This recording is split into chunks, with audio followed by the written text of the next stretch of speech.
Back to our top story now. Rail workers across Sydney continuing to strike today, and joining me live is the New South Wales opposition leader, Chris Minns. Chris, good to see you. Thanks for your time this morning. So do you support today's strike action?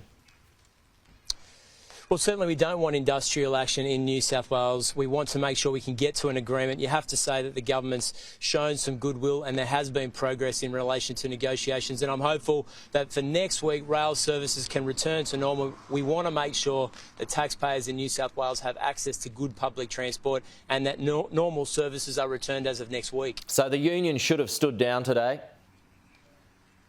Look, I understand what's going on here. I mean, for the last 2 years, they've been talking to the New South Wales government about safety concerns. They've been rebuffed for most of that period. At the 11th hour, the government's given an agreement or an understanding that they are going to go ahead and make those changes.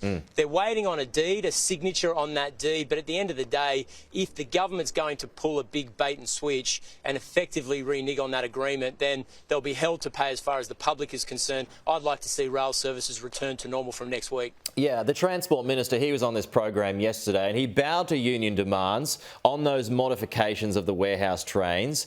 He did say that a deed had been sent on Wednesday night, but the union this morning denied that was the case. But there is intent there, like you said. So should the union have at least paused the action as a show of good faith?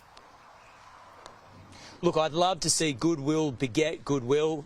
The union is saying that the paperwork was provided, but the signature was absent. Now, I'd hate to see, both from the union and the government's point of view, a substantial compromise that has already taken place fall over off the back of a signature. And if Minister Elliott's not being fair income, and at the end of the day he's not intending on making the modifications to the fleet that he has in fact promised, I think they'll be held to pay as far as the public is concerned. We need to make sure we get an agreement and a compromise and normal services return. My sense is the government bowed in relation to the safety concerns because they were very concerned that there'd be a major safety incident on the rail network, having been warned for the last 2 years by the rail unions that that could happen, and in the end they bowed to the inevitable. We've got some brand new fancy trains that have been warehoused at the moment at huge expense to the New South Wales taxpayer. An independent regulator says they are safe. Why isn't that good enough?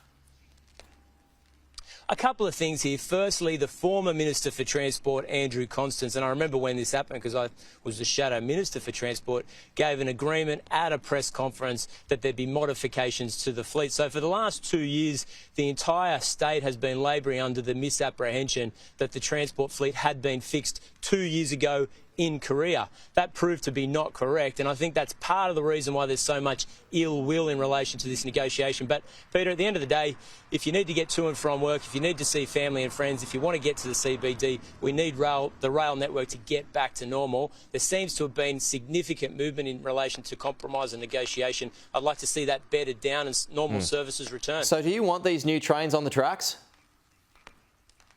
Look, of course we do, but my suspicion here is that the Minister for Transport bowed because at the end of the day they feared a major safety issue on the rail network once these new trains were released, having been warned for years and years by rail unions, frontline workers, those that work on the transport system, that they could be dangerous. Now, the modifications have been made. I don't think you'd spend $260 million unless you were seriously concerned about safety issues, and that's why the government in the end bowed, I think, probably to the inevitable.